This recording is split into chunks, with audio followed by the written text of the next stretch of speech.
안녕하세요. 오늘은 사도행전 14장 1절부터 7절까지 말씀 함께 나누겠습니다.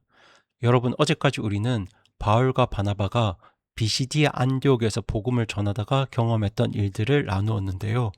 이 바울이 복음을 정말 경고의 말씀으로 강력하게 전하다가 사람들의 미움을 받고 이제 안디옥에서 쫓겨나게 됩니다. 그리고 어디로 가게 됩니까? 이고니움으로 가게 되는데요. 오늘은 바로 그 이고니움에서 벌어졌던 일들을 여러분과 함께 나누려고 합니다. 먼저 1절 말씀 함께 보시겠습니다. 이고니움에서 그들 둘이 함께 유대인들의 회당에 들어가 그렇게 말하니 유대인들과 또한 그리스도인들의 큰 무리가 믿더라. 여러분, 바울과 바나바가 이고니움에 도착했을 때 처음 했던 일이 어떤 일이죠? 그들 둘이 함께 유대인들의 회당에 들어갑니다. 또 회당에 들어갑니다. 바로 직전 도시에서 이 회당에서 복음을 전하다가 쫓겨났는데도 새로운 도시에 오자마자 다시 회당 문을 열고 들어갑니다. 그리고 그렇게 말하니 라고 되어 있죠. 그렇게 말했다. 이 말씀은 앞선 도시에서 전했던 그 복음을 여기서도 똑같이 전했다는 거예요. 여러분, 바울이 앞선 도시 비시디아 안디옥에서 아주 강력하게 경고의 말씀으로 복음을 전했잖아요. 그러다가 사람들의 미움을 받아서 그 도시에 쫓겨났는데 그렇게 핍박을 겪었다고 해서 바울이 이 복음을 부드럽게 바꾸지 않습니다. 그렇게 복음을 전했는데 여기서는 결과가 어떠했습니까? 유대인들과 그리스인들의 큰 무리가 예수님을 믿게 됩니다. 그러니까 여러분, 복음이 전해지면 어딘가에서는 반드시 열매가 맺히게 되어 있어요.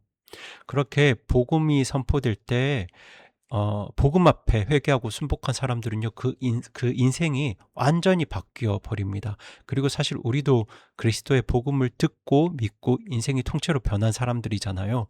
이것이 바로 복음의 열매인데요. 복음이 선포되는 그 자리에는 긍정적인 반응만 있는 건 아니죠. 부정적인 반응도 있습니다. 이어지는 2절 말씀에서 이게 등장하는데요.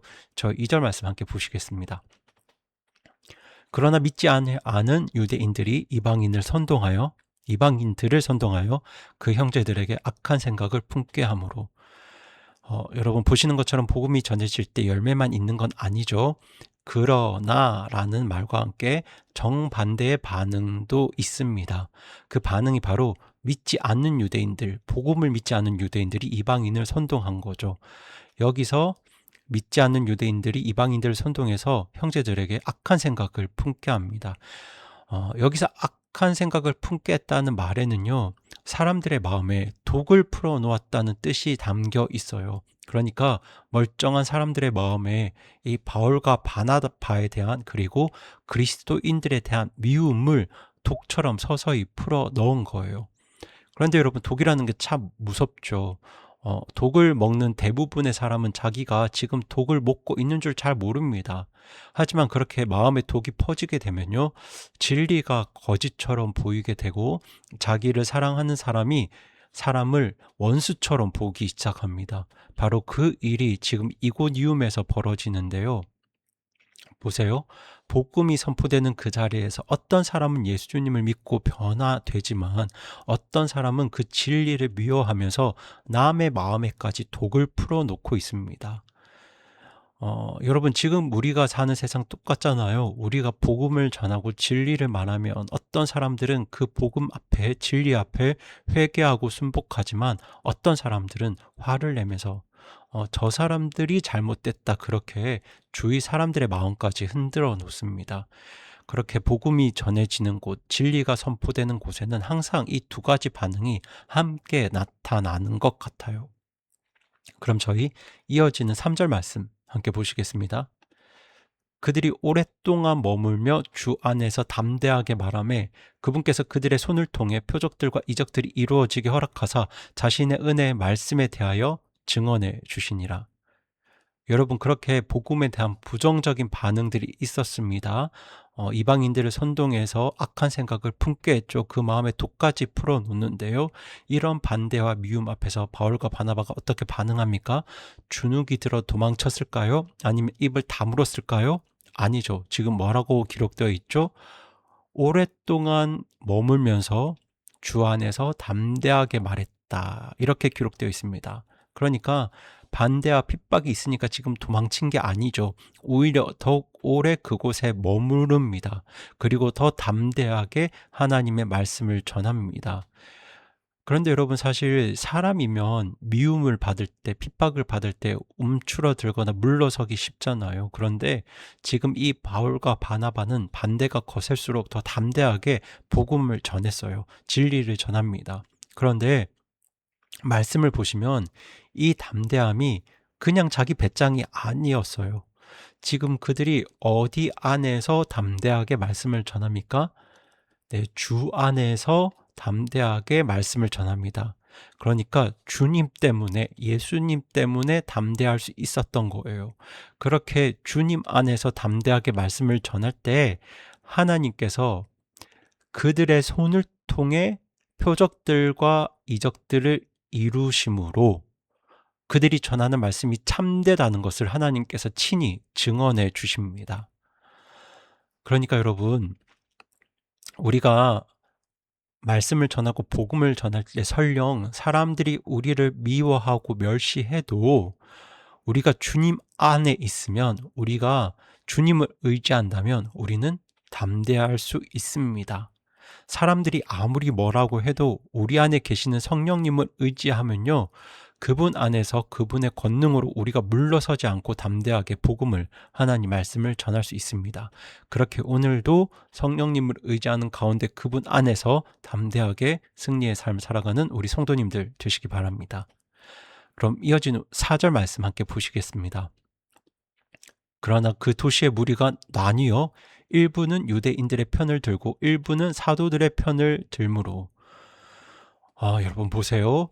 복음이 이렇게 능력 있게 선포되니까 도시가 어떻게 됩니까? 네, 무리가 둘로 나뉘어집니다. 한쪽은 유대인들의 편을 들고 한쪽은 사도들의 편, 바로 바울과 바나바의 편을 들게 됩니다. 그렇게 도시가 둘로 나뉘어져요. 그런데 여러분, 원래 진리의 성격이 이렇습니다. 진리가 선포되면요, 사람들은 그 앞에서 반드시 어떤 쪽으로든 반응하게 되어 있습니다. 진리 앞에서 어정쩡하게 중간지대에 있을 수가 없어요. 진리 쪽으로 한 걸음 더 나아가든지 아니면 마음이 굳어져서 진리에서 한 걸음 멀어지든지 둘 중에 하나입니다. 예수님이 말씀을 전하실 때도 그랬잖아요. 예수님께서 오셔서 사람들에게 말씀을 전하시자 사람들의 반응이 둘로 나뉘었습니다. 예수님은 이 세상에서 가장 사랑이 많으셨던 분인데도 불구하고 예수님께서 말씀을 선포하실 때 어떤 사람들은 예수님을 따랐고요, 어떤 사람들은 예수님을 죽이려 했습니다. 그러니까 여러분, 우리가 진리를 전할 때, 복음을 전할 때 모든 사람이 나를 좋아해 주기를 기대해서는 안 됩니다. 왜냐하면 진리는 사람을 나누거든요. 우리가 복음을 전할 때 어떤 사람들은 정말 긍정적으로 반응하면서 복음에 반응하겠지만 어떤 사람들은 우리를 미워할 거예요. 우리에게 부정적으로 반응할 겁니다. 그러니까 여러분, 모두가 나를 좋아해 주기를 기대하지는 마세요. 바울도, 예수님도, 예수님에게도 그런 일은 일어나지 않았습니다. 진리는 반드시 둘 중에 하나의 반응을 가져오게 됩니다. 우리가 할 일은 그 진리를 사랑으로 전하는 거지 모든 사람을 만족시키는 게 아니에요. 그럼 저희 이어지는 5절, 6절 말씀 함께 보시겠습니다.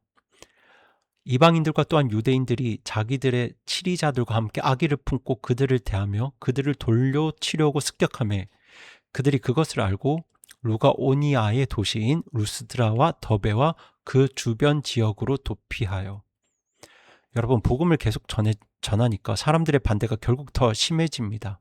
이제는 심지어 그 도시의 관리들까지 섭외해서 그들과 함께 악의를 품고 바울과 바나바를 어떻게 하려고 합니까? 돌로 쳐 죽이려고 합니다. 마음에 퍼졌던 독이 이제는 손에 든 돌이 된 거죠. 여러분, 그렇게 미움이 자라면 결국 폭력으로 터져 나오게 되는데요. 그런데 여기서 바울과 바나바가 어떻게 합니까? 그들이 그것을 미리 압니다. 그 습격을 어떻게 미리 알게 되어서 루스드라와 더베로 미리 피하게 되는데요. 그런데 여러분, 여기서 바울과 바나바가 겁나서 도망친 게 아닙니다. 믿음이 없어서가 아니고요. 이들이 피한 이유는 할 일이 있어서 피한 거예요. 그래서 예수님도 십자가에서 죽으시기 전에는 피하셨습니다. 무모하게 목숨을 던지는 게 진짜 용기가 아니거든요. 예수님께도 해야 할 일이 있었고 바울과 바나바에게도 아직 해야 할 일이 있었기 때문에, 아직 복음을 전해야 될 사람들이 많았기 때문에 지혜롭게 잠시 자리를 피한 거예요. 그러니까 물러설 때와 맞설 때를 분별한 거죠. 그럼 마지막 7절 말씀 함께 보시겠습니다. 거기서 복음을 선포하니라. 자, 여러분, 루스드라와 더베로 뭐 했습니까? 도피했습니다. 도망갔죠. 그런데 그렇게 도망간 자리에서도 뭘 하고 있습니까? 거기서 복음을 선포합니다. 사실 이 7절 말씀이 저에게도 굉장히 도전이 되는 동시에 부담이 되는 말씀인데요. 지금 바울과 바나바 돌에 맞아 죽을 뻔했던 사람들이잖아요. 그걸 미리 알고 겨우 몸을 피한 사람들이잖아요. 그런데 그렇게 도망간 자리에서도 지금 뭘 합니까? 거기서 복음을 선포합니다. 그러니까 핍박도, 위협도, 돌에 맞아 죽을 뻔했던 일도 이들의 입을 막지 못했던 거죠. 복음을 전하는 그들의 열정을 막지 못했습니다. 여러분, 이게 바로 초대교회의 모습입니다.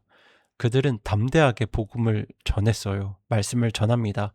복음을 전하다가 쫓겨나면 쫓겨난 그 자리에서 또다시 복음을 전합니다.